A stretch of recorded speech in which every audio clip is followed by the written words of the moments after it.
있어 뭐 배 저때 뭐 좀 붙여놓고 뭐 일 좀만 해도 뭐 접안을 못 하게 해갖고 그 시설이 돼 있잖아요. 배에서도 어선들은 일체 접안을 못 해요. 그 이유를 여기는 불만이 많죠. 우리 내려가가 우리가 앉아보도 뭐 일본 나라 가면 우리가 당연히 못 가지만 우리 땅에 우리가 못 가는 총을 들이대고 빨리 나가라 이래. 뭐 어제 된 판인지 뭐 우리나라 땅에 못 들어가니까는 뭐 거기 뭐가 이상하게 돼 있는지 뭐 알 수가 있어요.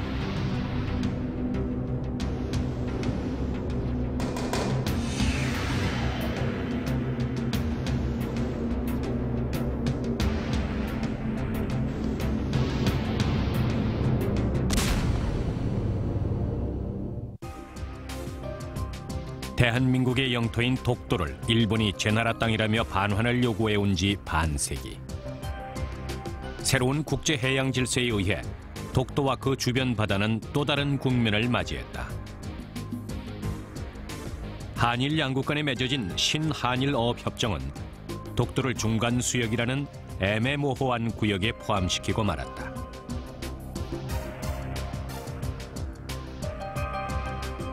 이것이 중간수역에 있는 것은 우연히 중간수역 안에 있다는 것뿐이지 그것이 중간수역에 포함되기 때문에 국민수도가 된다 하는 뜻이 아닙니다. 당시 이 협정을 놓고 영유권의 훼손을 주장하는 의견과 그 반대의 의견이 치열하게 맞부딪혔다. 어업협정이라고 하는 이름으로 독도 영유권이 아주 치명적으로 훼손되게 감추어져 들어가 있게 됩니다. 제15조의 어업에 관계가 없다는 그거가 어떻게 해석되냐에 좌우될 문제지 해석적인 영향을 안 주고 중앙수역 내에서 50-50 다 같이 하면 좋다는 거 이건 아까도 얘기했지만 50% 지분을 일본에게 할애하는 것입니다. 이 어업협정은 영토 문제하고는 관계가 왜냐하면 어업에만 관한 규정인 것이기 때문에 영토권하고는 관계가 없다. 이렇기 때문에 어업협정에 대한 반발도 만만치 않았다. 부산에서는 거센 해상 시위가 일어났고 일본도 마찬가지. 그야말로 생존권을 지키기 위한 투쟁. 우여곡절 끝에 한일 양국은 새로운 어업협정을 체결했고 이 약속에 따라 두 나라는 통해를 서로 나눠 쓰게 됐다. 문제는 독도가 중간 수역에 포함되면서 일어났다. 뭐 여러 말 할 필요 없이 1999년 한일어협정은 조속히 재협상을 해야 됩니다. 폐기시키든지. 잠정적으로 200캐리 이제트 경계는 나중에 하더라도 어업만 고기만 우선 잡자 이렇게 성하기 때문에 영토 문제니 다른 영향이 없는 그 데다가 주변이 공해가 아니고 중간 수역이라는 애매모호한 지역을 만들어서 한국과 일본이 동등하게 독도 주변을 공동 관리할 수 있고 공동 주장할 수 있다. 현행 협정을 기본 틀로 잘 유지하되 독도에 대한 어떤 그런 국제적인 이슈 내지는 영유권 분쟁이 부각되지 않게 우리가 실효적으로 지배하고 있는 대한민국의 땅 독도. 과연 영유권에 문제가 없는 것일까?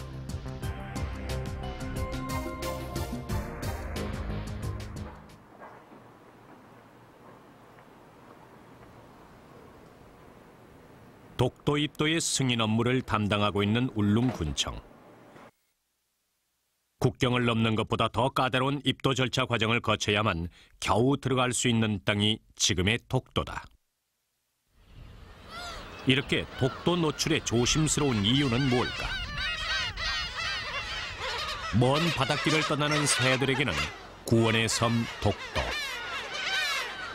독도의 주인은 바다새. 이곳은 괭이 갈매기와 섬새 등의 대표적인 집단 서식지로 섬 전체가 천연기념물로 지정, 사람들의 발길을 극히 제한하고 있다. 심지어 천연기념물과는 전혀 무관한 선박 접안 시설조차도 어민들의 발을 들여놓지 못하게 하고 있다. 이 문민의 정부 들어가지고 그때 당시에 수십을 들여가 그 선박 접안 공사를 만들어 놨는데 선박이 접안 공사를 만들어 거기에 가도 마음대로 접안 못한다는 말이 됩니까? 문화재 보호구역이라서 함부로 들어갈 수 없는 섬은 대한민국에서 독도뿐이다. 그런데 문제는 이러한 경향들이 최근에 일어났다는 사실. 그런데 1999년 그 신한일업 협정이 체결된 이후부터는 들어가기가 더 까다로워졌고 또 그리고 울릉도 주민들이 독도를 더 갈 수가 없습니다. 과거에는 신한일업 협정이 되기 전에는 울릉도 주민들은 그 독도에 언제든지 들어가서 상륙할 수 있었습니다. 그러나 신한일 어업 협정으로 인해서 동해 바다에는 많은 변화가 일어났다. 정부는 단순히 어업에 관한 규정이라고 못을 박았지만 이후 독도는 점점 더 우리와 멀어지고 있다.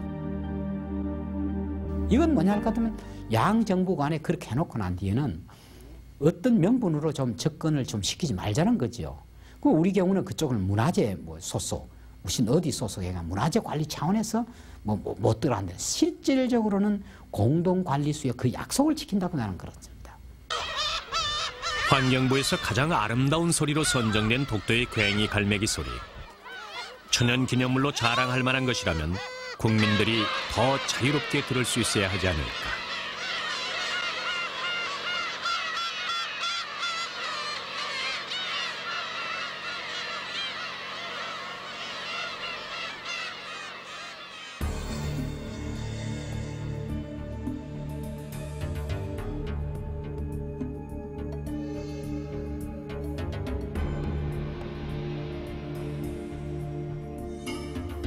(1999년 1월 22일) 발효된 신한일어업협정.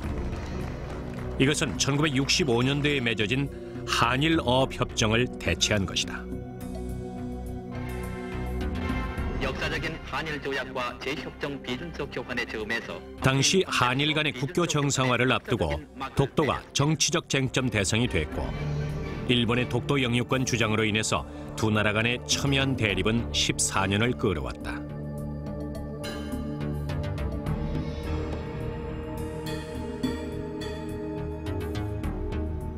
이렇듯 두 나라 사이의 어업협정에 관한 얘기만 나오면 독도 문제가 빠지지 않고 있다. 그 당시 신문만 봐도 독도를 사이에 두고 얼마나 상황이 긴박하게 진행됐는지 알 수 있다. 국무총리를 비롯한 전 국무위원은 공동 내외 기자회견을 가지고 한일협정 비준서 교환에 따른 정부 시책과 당면 문제에 대해 소신을 밝혔는데 독도는 엄연히 대한민국의 영토임을 거듭 다짐했습니다. 되풀이되는 역사. 일본의 독도에 대한 영유권 주장은 지금까지도 계속되고 있다. 동해는 한일 양국의 끊임없는 논쟁 지역. 자국의 영토로부터 200해리의 배타적 경제 수역을 갖게 된다는 신유엔 해양법으로 인해서 동해라는 좁은 공간에서의 영해 갖기는 양국이 풀어야 할 숙제였다. 그러면서 독도는 늘 두 나라 간에 존재하는 현실. 한국과 일본 양국이 어업에 관한 규제만을 했다는 신한일어업협정은 결국 중간 수역이라는 타결점을 내놓았지만 그 속에 독도가 포함되면서 영유권의 문제가 불거진 것이다. 한국이나 일본 양국 어민들 입장에서 볼 때는 흡사 공해적인 성격이 있는 수역이라고도 볼 수가 있겠지만은 전체적인 입장에서 전 세계적인 입장에서 본다면 그건 공해적인 성격의 수역이 아닙니다. 한국과 일본 어느 나라에는 속해야 할 그러한 잠재적 가능성을 가지고 있는 그런 수역입니다. 신한일어업협정이 만들어낸 바다의 경계. 이것을 한국에서는 중간 수역, 일본에서는 공동관리 수역이라는 이름으로 자국민들에게 홍보하고 있다.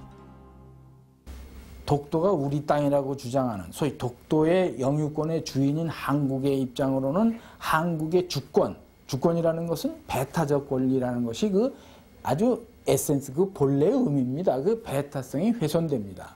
그건 저는 법이론 조약 해석은 그건 한마디로 혹평을 하자면 황당무계한 이야기입니다.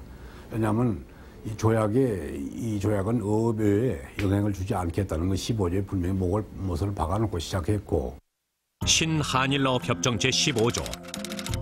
이 협정의 어떠한 규정도 어업에 관한 상황 외에 국제법상 문제에 관한 각 최약국의 입장을 해하는 것으로 간주되어서는 아니 된다. 해석이 분분할 수 있는 대목이다.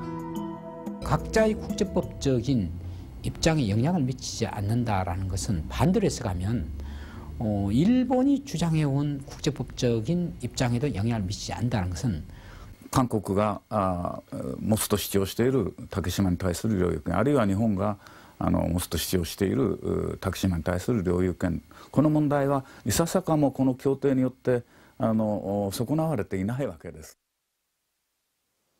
당시 국정감사에서 문제가 된 것은 독도의 지위를 명확하게 규정할 만한 문건이 명시되지 않았다는 것.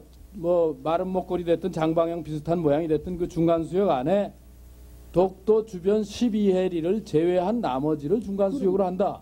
이렇게 했으면 아무 문제가 없죠. 우리 땅이고 12해리 영향을 가지지 않는다, 가진다 하는 것 쓰지 않아도 이거는 국제해양법이 우리 땅입니다. 말씀하시는 아니 건데. 잠깐 무슨 소리 하고 있습니까 지금? 일본이 지금 자기 영유권을 주장하지 않는다면은 왜 지금 우리가 이런 문제를 삼고 있겠어요? 그것은 일본이 자꾸 지금 반복합니다만은 일본이 자꾸 분규를 만들고자 하는 의도 때문에 이것을 이제 문제 삼는 것이기 때문에 우리는 이거 분규의 대상이 안 된다. 이런 입장으로 한일어업협정을 체결한 것입니다. 그 국제법상 영유권은 확립이 돼 있으면은 그걸 떠들지 않으면 약화되고 또 떠들면 더 확보되고 이런 건 그렇게 돼 있지 않단 말씀이죠. 오히려 이 일본이 제거라고 하는데 우리가 떠들지 않고 있으면 영유권이 약화된다. 이것은 법적으로 보면 대단히 위험한 일입니다. 왜냐하면 영유권이 확보되어 있지 않다, 확립되어 있지 않다 그런 해석이 나올 수 있거든요. 여기서 우리는 정부의 대독도 정책을 확인할 수 있다. 영유권 분쟁조차 존재하지 않는다. 이런 것이 아주 일관된 입장입니다. 그래서 어떠한 경우에도 일본으로 하여금 독도에 대해서 영유권 분쟁이 있는 것 같은 식의 해석을 할 수 있는 그런 조치라든가 언급을 일치하지 않고 있습니다. 정부는 독도가 아예서 영토 분쟁 지역이 아님을 강조하고 있다. 그러나 침묵은 또 다른 긍정. 이미 일본의 영유권 주장이 계속됐고 어업에서부터 시작되는 공동관리구역이라는 국가 간의 약속이 독도를 위기로 몰아넣고 있는 건 아닐까. 섬 자체는 아닐지라도 섬 주변에 있는 가치를 반반씩 나눴다고 생각합시다. 나중에 그 섬에 대해서 이를테면 국제법정 같은 데서 다툼이 있다든지 또 할 때 상대방 국가에서 뭐라고 하겠습니까? 우리는 그 섬 자체는 실력이 없어 또는 평화를 위해서 가만히 있었지만 섬 주변의 가치에 대해서는 그쪽 나라와 반반씩 나눈 적이 있다. 이렇게 당연히 얘기할 거 아니겠어요? 그런 비밀을 왜 제공해 줍니까? 일본은 독도가 중간 수역에 포함되면서 대한민국 영토에서 완전히 분리됐다고 인식하고 있다. 바로 울릉도가 한국 영토라는 것은 바로 독도는 그 다른 속한 영토이기 때문에 우리의 영토로서 이게 우리의 강력한 하나의 어떤 영유권 주장의 근거가 되어 왔어요. 근데 99년 신한일 어업협정에 보면 울릉도에서 완전히 분리시켜서 독도를 떼어내가지고 독도를 중간 수역이라는 데를 가둬놓음으로써 우리의 속도 이론을 완전히 여지없이 훼손시켜버렸어요. 이것은 우리의 영유권 이론을 상당히 취약하게 만든 거다. 이렇게 보고 싶습니다.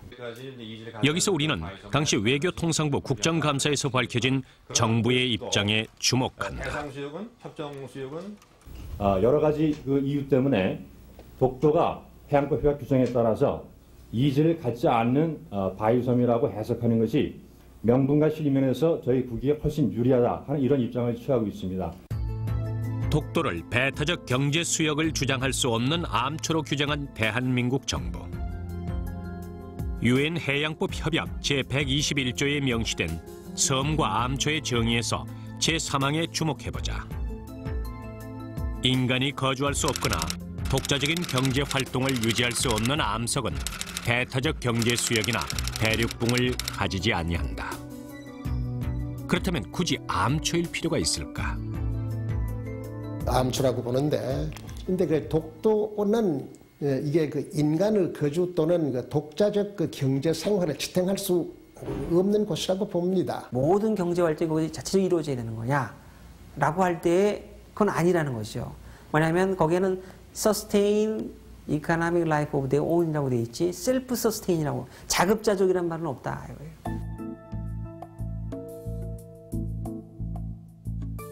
독도가 섬으로 규정된다면 우리는 경상북도 크기만큼의 경제 수역과 대륙붕을 얻게 된다. 그런데 굳이 섬이 아닌 암초라고 한 이유는 뭘까? 그래서 그 독도를 그 섬이라고 해서 그걸 일본하고 이 해양 경계 획정하는 데 있어서 기점으로 삼는다라고 하면 서해에 있어서 뭐 중국하고 우리 이 사이에 이제 해양 경계선 획정하는 데 있어서 중국이 이제 동도를 기점으로 주장을 하게 될 것 같으면 우리가 거부할 수 없게 됩니다. 그래서 그것을 그 기점으로 하게 될 것 같으면 서해에 있어가지고 이제 대부분의 해역이 중국 쪽으로 들어가 버린다라고 하는 서해와 남해에서의 입장을 고려해 독도를 애서 암초로 규정했다는 시각은 과연 어떻게 해석해야 할까? 그러나 이것은 난 틀린 이야기라고 봅니다. 왜냐하면 경계획정이라는 것은 해당 해역에서만의 문제입니다. 근데 동해바다에 있는 그런 지리적 여건을 설명하는 데 있어서 서해바다나 또는 동중국해의 것을 끌어다가 같이 같은 차원에서 놓고 판단할 필요는 없는 겁니다. 친해양 영토 규정에 발빠르게 나선 것은 바로 일본. 見えてきました見えてきましたあれが沖ノ鳥島ですね岩の周り完全にコンクリートで固められています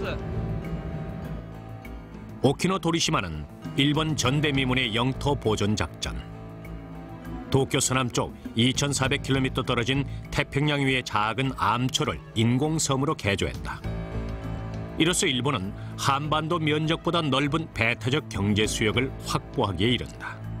일본의 이 오키노 도리시마라고 하는 것은 태평양 한가운데에 있기 때문에 200해리를 주장한다고 해서 부딪히는 그 국가가 없습니다. 그런 이제 그 차이가 있는데 국제법 학자들은 이 오키노 도리시마 이것은 그 섬이 아니고 이거 바위에 불과한 것이기 때문에 그걸 그 기점으로 해서 이거 200해리 수역을 주장할 수 없다라고 하는 거 그것이 이제 국제법 학자들의 그 주장입니다.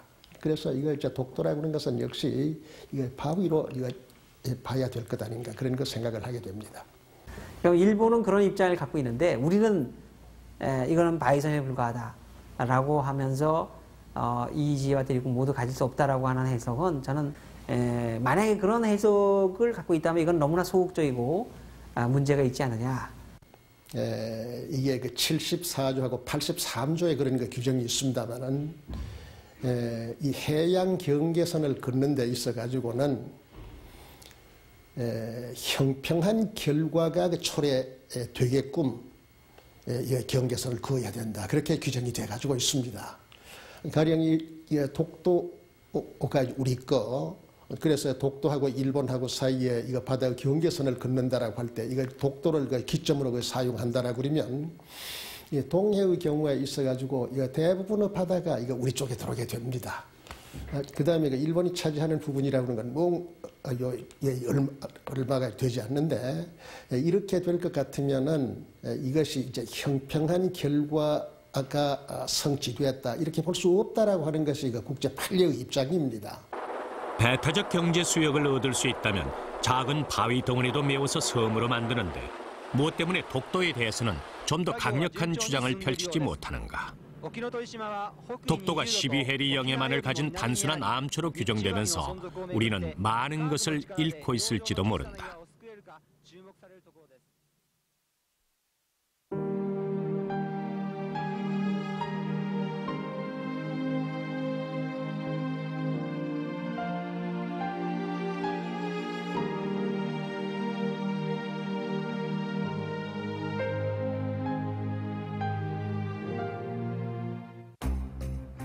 섬은 수많은 비밀을 간직하고 솟아있다. 그렇다면 독도의 숨은 속살은 과연 어떤 모습일까? 수천 미터 높은 산맥의 꼭대기가 바로 독도. 물살 밑의 독도는 더 이상 작은 바위섬이 아니라 높이 2천여 미터의 거대한 바다 산맥으로서 제 모습을 감추고 있었던 것이다. 육지의 지하 자원이 점점 고갈의 위기를 맞이하면서 인류는 바다로 눈을 돌리기 시작했고 다양한 자원 연구가 발빠르게 이루어졌다. 국립해양연구원 석봉출 박사팀도 독도를 포함한 동해의 해저 자원 연구를 진행시키고 있다. 지난 1999년 한국해양연구원과 해양조사원은 독도 주변과 동해상의 3차원 해저 지형도를 완성했다. 독도 쪽이에요?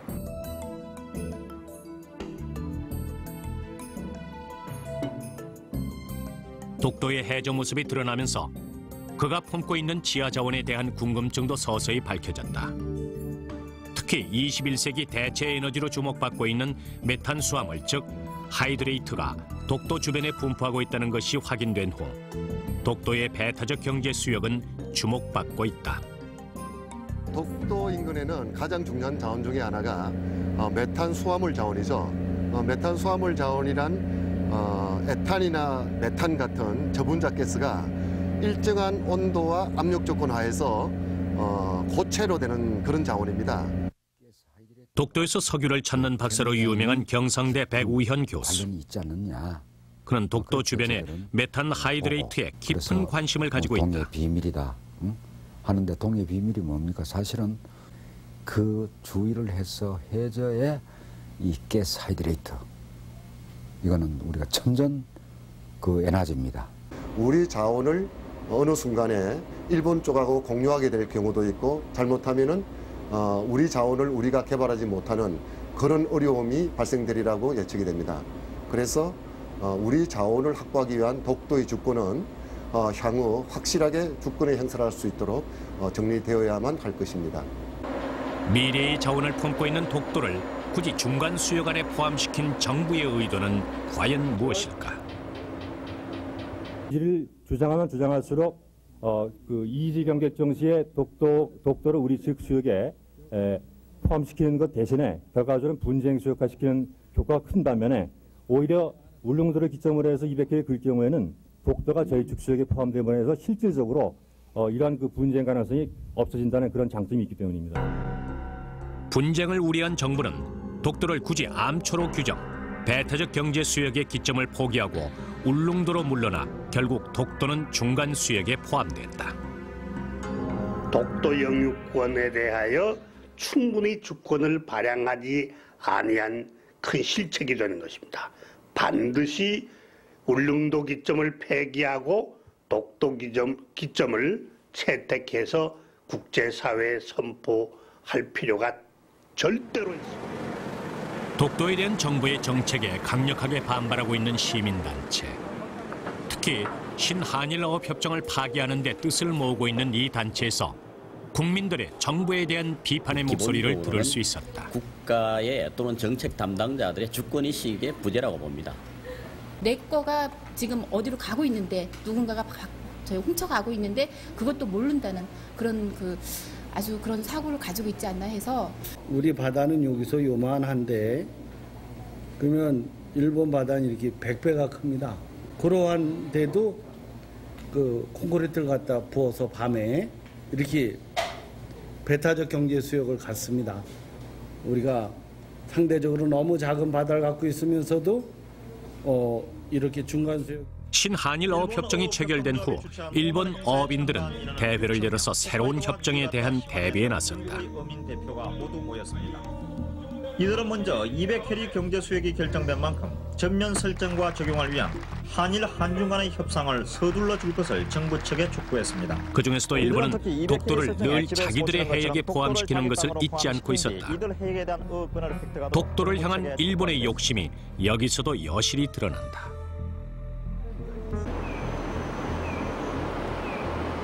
일본 시마네현 마치에시. 이곳 어업조합에서 자국의 어업과 연관시켜 독도에 대한 주장을 벌이지 못하는 일본 어민을 만날 수 있었다. 竹島の島の中ではですね、現在漁業ができない状態だと、いうことからしてですね、非常にその点では私は遺憾である、日本の固有の領土をきちんと領土権を確立するということを政府にも強く。 독도가 시마네현 고시로 일제히 강제 편입된 지 40년이 지난 후 한반도에 찾아온 광복의 물결은 독도에까지 전해졌다. 한편 도쿄의 메가다 장군은 유엔군 총사령관으로 임명됐고 7월 12일 유엔의 깃발을 인수했다.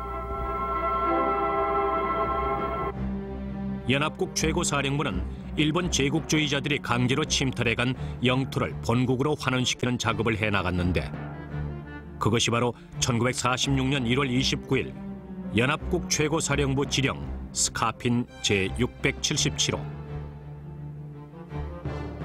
이 지령을 통해서 독도는 분명히 한반도의 영토임을 국제적으로 인정받게 된다.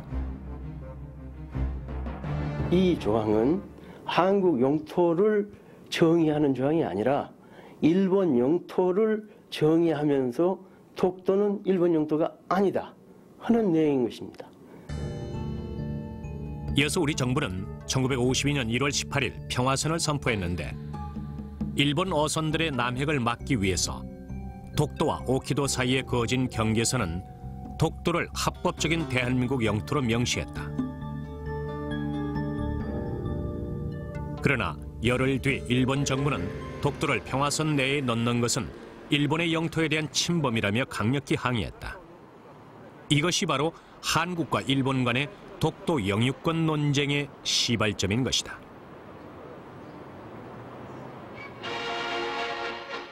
박정희 대통령은 12월 17일 오후 3시 한일 양국 국회가批准한 한일조약과 재협정批准서에 서명했습니다. 1965년 12월 1910년 나라를 뺏긴 후 55년 만에 이루어진 한일 간의 국교 정상화. 여기서 주목해야 할 것은 일본의 반응이었다. 그들은 한일협정 최고의 수확을 평화선 철폐로 보았다. 결국 동해는 공해의 성격을 갖게 됐고 한반도의 영해로서 독도에 처진 울타리를 걷어내버린 셈이었다.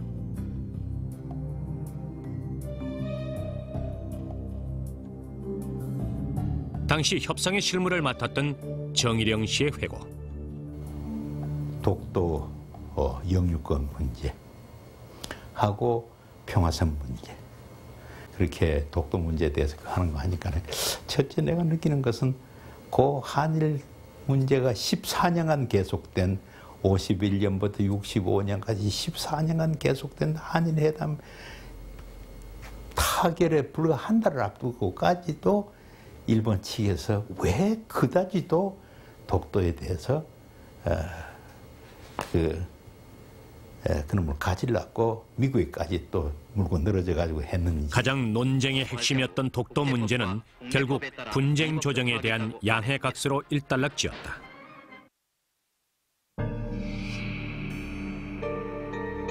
최근 미 정보국 CIA 문건 중에서 충격적인 자료가 공개됐다.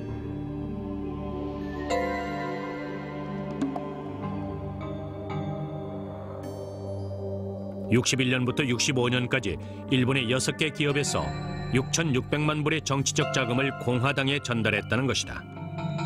이것마저도 독도와 연관이 있을 것 같은 인상을 주는 건 왜일까? 총 6,600만 달러를 그 민주공화당의 운영자금으로 제공한 걸로 드러나고 있어요. 근데 이 같은 의혹이 실제로 그 중앙정보국 문서가 나타나기 전에도 시중에 어느 정도 루머 형태로 떠돌았던 적은 있습니다. 한일 협정을 하는 과정에서 가장 현안 문제로 대두가 됐던 부분이 바로 독도 문제였습니다. 이 독도 문제 하나 때문에 한일 협정 조문이 합의가 안 돼가지고 몇 달을 거쳐가지고 한일 간에 실갱이를 해왔던 부분입니다. 그랬는데 막판에 그 독도 문제는 모종의 정치적인 해결이라는 그러한 수식어로 묻혀버렸다는 얘기죠. 이것이 바로 아마 독도 문제가 수면하로 내리게 된 그 배경이 아닌가 저는 그렇게 생각합니다. 독도 분쟁을 해결하기 위한 방법으로 국제사법재판소에 갔을 경우 양국의 반응을 예측한 부분도 눈에 띈다. 실제로 1954년 일본은 독도 문제를 국제사법재판소에 가서 해결하자고 한국을 협박한 적도 있다. 昭和29年に日本は国際司法裁判所に提訴申し出たんですけども、でその時日本はですね、韓国に対して日本はどんな裁定にも潔く応じるということを言ってるんですね。ところが韓国はそれを拒否したわけですね。 세계 전쟁을 일으킨 범죄자를 처벌하는 법정에 섰던 일본이 불과 10년도 안 돼서 독도 문제를 가지고 국제사법재판소에 가자고 주장하는 것 자체가 역사적 아이러니가 아닐 수 없다. 일본은 분명 독도와 한반도를 침탈한 죄에 대한 처벌을 받았던 죄인이다. 국제사법재판소에 대한 논쟁은 국내에서도 뜨겁다. 특히 최근에 제가 일본의 어떤 법학계와의 접촉을 통해서 볼 때 이전보다 더욱더 당당하게 독도 문제를 국제사법재판소에 제소를 하는 것이 어떠냐라는 그런 주장들이 굉장히 지금 날로 지금 세워지고 있거든요. 재판소에 갈 준비는 항상 해놔야죠. 재판소에 현존의 그 국제 질서 속에서 우리가 무조건 안 가면 된다라고 있으면 그것만큼 또 무책임한 또 대응은 없겠죠. 이런 지하에 그런 ICJ에 가자는 걸 배제했습니다. 이것은 가장 올바르고 국제법상 그리고 역사상 또 실효적 관리상 독도가 우리 땅이라는 이런 입장에서 가장 올바른 조치인데도 불구하고 우리가 응소를 안 하면 성립이 안 됩니다. 근데 이것만이 언제까지나 이건 해야 될 일은 아니죠. 왜냐하면 국제사회에서 지금 특히 새로운 경향은 분쟁이 났을 때 서로 합의가 안 되면 전문기관에 맡겨서 특파해보라, 이게 새로운 경향이고 실제 그렇게 많이 하고 있고. 실체적 진실하고 상관없이 패소할 가능성이 얼마든지 있습니다. 그렇기 때문에 그러한 그 모험을 해서는 안 된다라고 하는 거죠.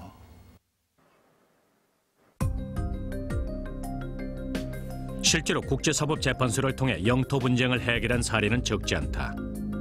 지난 2002년 보르네오 섬에 리기탄과 시파단 두 섬을 두고 인도네시아와 영유권 분쟁을 벌였던 말레이시아로 갔다. 취재팀이 먼저 찾아간 곳은 보르네오 섬의 말레이시아 영토인 사바주의 수도 코타키나발루. 이곳 관광청에서 시파단 섬에 대한 정보를 얻을 수 있었다.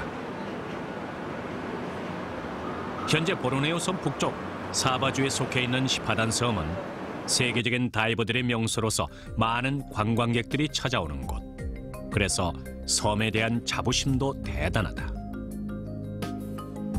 The other one, you can see turtles when you go to East Coast to do diving in Sipadan or in Mabul.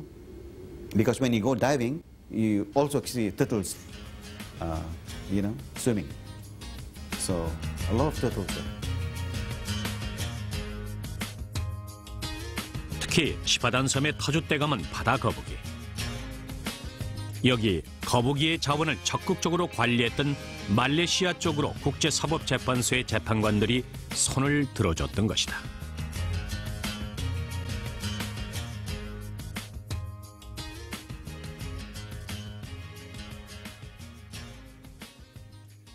말레이시아 국내법에 거북이의 자원을 보존하기 위해서 거북이 채취를 규제하는 입법을 갖다가 상당 기간 시행을 했습니다. 말레이시아 쪽이 리피탄 시탄 섬에 대해서. 근데 그거에 대해서 인도네시아는 아무 이의도 없이 그냥 있었거든요. 그러면 객관적으로 볼 때 그건 말레이시아가 영유권 주체로서 자기의 영유권을 행사했다고 보는 겁니다. 그래서 계속적으로 평화적으로 주권적 주체로서의 영유권을 유지했다고 보고 그래서 말레이시아의 영유권을 인정했던 겁니다. 이것은 굉장히 중요한 얘기. 국가의 권한이 미쳤다는 증거다. 바로 거북이가 영토 분쟁의 해결의 열쇠가 되줬다. Because we are both neighbors, so in order to avoid any conflict, so both government decided to submit their claim to the International Court, which is based at The Hague Arbitrary Court. So both countries submitted their claim and make their justification on why it should belong to them. And finally, the court decided, after both countries submitted their submission, that the court decided it belongs to Malaysia. So now it's officially acknowledge that the Sipadan Island is part of Malaysia. 취재진이 먼저 찾아간 곳은 마불섬. 말레이시아 주민들이 오랫동안 살아왔던 말레이시아의 고유 영토다.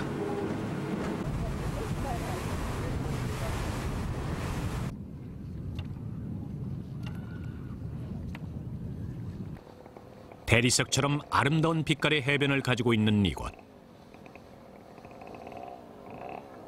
마불섬과 시파단 섬은 멀지 않아서 이곳에서 시파단 섬을 바라볼 수 있다. 이곳 주민들에게 시파단은 어떤 존재였을까? 인도네시아가 자국의 영토라고 주장하기 전에 이미 서로 가까이에서 오랜 역사를 함께한 울릉도 주민들이 늘 곁에 둔 독도와 같은 존재가 바로 시파단 섬이었다. Kami ini sudah lama di Pulau Mabul ini. Tidak ada perusaha daripada yang memancing saja di lautan Sipadan. Bila ada angin ombak kuat, kami akan tapuk di Sipadan. Lepas angin ombak, baru kami mancing balik. Sebelum ada pelancongan. 마불섬에서 배를 타고 1시간쯤 가면 시파단 섬이 나온다. 시파단은 말레이시아 말로 국경의 섬. 말레이시아의 영토 끝 섬임을 알리고 있다. 작은 섬에 군데군데 휴양 리조트가 있어 전 세계에서 많은 관광객들이 찾아온다.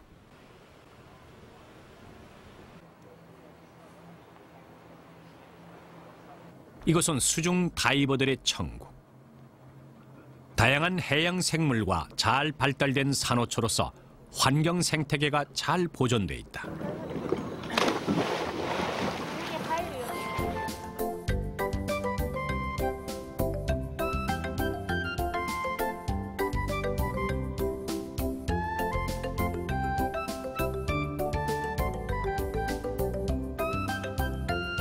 Mulai daripada tahun 87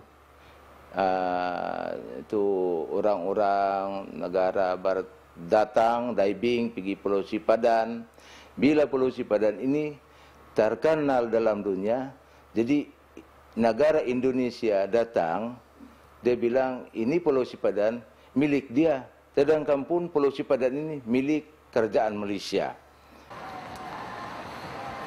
말레이시아로의 영유권이 결정된 후 이 섬에 대해서 세계 문화유산 등록이 추진되고 있다.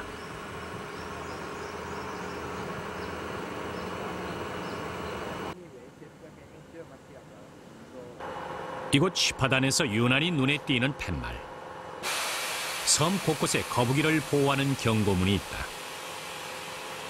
인간보다 더 먼저 자리 잡은 시파단 원주민은 바로 거북이. 오랜 세월 사람들은 이 거북이와 공존하는 방법을 터득했다. 이것이 바로 국가적인 공권력이 실효적으로 미친 사례로 국제법정은 인정을 한 것이다. People staying the island actually from Sabah, so Malaysia. Yes, so they used to collect turtle eggs there. They have the right to collect turtle eggs. From Sabah, they go to Turtle Island and back. So historically, it has always been linked to Malaysia. So that is one of the strongest, one of the points which were which help us. 이곳 시파단에는 감시원이 상주하면서 거북이 자원을 적극적으로 관리해왔다. 이로써 명백하게 자신들의 주권과 권리를 행사한 것이다. 이 사례로 보듯이 국제적으로 영유권을 인정받으려면 주변 나라의 간섭과 침해를 받지 않는 상태가 오랫동안 공개적으로 유지돼야 한다는 점이다.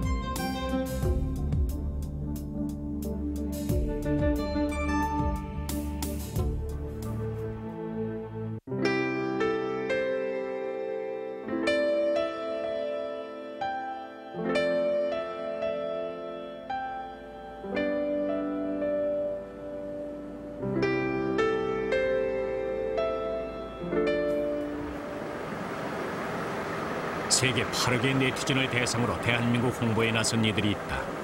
대한민국 사이버 외교 사절단 반크. 외국에 있는 펜팔 친구를 사귀자는 데서 출발했던 이들이 사이버 영토 지킴이로 나선 것은 눈앞에 보이는 현실 때문이었다. 그 중간급에 있는 많은 학술지나 언론지나 동향이 올라가는 거예요. 그래서 옛날에는 10년 만에 한 번씩 버는 속도가 지금은 거의 뭐 하루에 100대가 퍼지는 거 나가는 거예요. 세계의 나라들은 동양의 작은 나라 한국에 대한 정보가 매우 희박했다. 잘못된 정보의 노출로 인해 세계의 사이트들은 독도를 다케시마로 잘못 표기했고 울릉도마저 일본 땅으로 인식하고 있었다. 이거예요. 근데 이거를 저희가 편지를 보내서 3일 만에 시청했어요. 그 바뀐 모습 보여줄게요. 전 세계 사람들이 보는 웹사이트에는 분명히 독도가 일본과의 분쟁 지역으로 표시되고 있다. 우리만 아니라고 쉬쉬한다고 해서 분쟁 지역이 아니라는 것은 이미 시대착오적인 발상이 아닐까.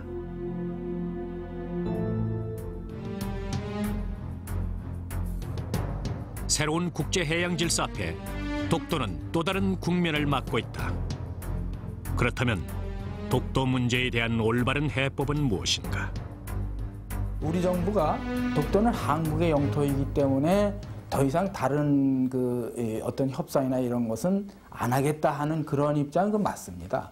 그건 맞지만은 이 독도 문제는 분쟁이 아니다 하는 얘기는 객관적으로 맞지 않습니다. 이야기하면 가령 요즘 흔히 한 이야기로 대마도도 우리 거를 우리가 한번 떠들면 우리 거가 되고 이게 아니라 말이죠. 다시 말씀드리면은 국제법상 영유권은 확립이 돼 있으면은 독도가 일본 동양 한복판에 있어도 우리 겁니다. 아니면은 뭐 여의도 광장에 있어도 아니고 이렇게 양당 간에 되는 것이지. 현 시점에서 독도에 대해서 우리가 실효적 지배를 하고 있기 때문에 이 상태를 그대로 지속하는 거, 이 상태를 그대로 이거 말썽 없이 지속하는 거, 그것이 현명한 방법입니다. 협정을 기본 틀로 잘 유지하되 독도에 대한 어떤 그런 국제적인 이슈 내지는 영유권 분쟁이 부각되지 않게 우리나라 국민들이 독도에 가보지도 못하게 하고 또 독도에 가더라도 섬이나 주변이나 이렇게 빙 한 바퀴 돌고 돌아오고 그렇게 한다고 해서 이것이 상대방을 자극 안 하고 그럼 거기에 부둣가에 올라가서 사진도 찍고 거기서 한 바퀴 좀 돌아보고 흙도 만져보고 하고 오면 그것에서 일본 사람을 자극하는 겁니다. 독도를 둘러싼 수많은 논란들. 분명한 것은 이렇게 많은 목소리로 서로의 주장이 합쳐지지 않으면 결국 독도는 이름 그대로 외로운 섬으로 남고야 만다는 사실. 정부는 독도가 분쟁 지역이 아니라고 국민들에게 홍보하고 설득했다. 하지만 현실은 어떠한가? 우리 옆에는 호시탐탐 독도를 노리는 세력이 있음을 인정하고 올바른 대비를 해야 한다. 선조들이 지켜오고 후손에게 물려주어야 할 결의의 땅 독도. 그야말로 대독도 정책은 국민 모두의 지혜를 모아서 새롭게 펼쳐야 할 때. 그때가 바로 지금이다.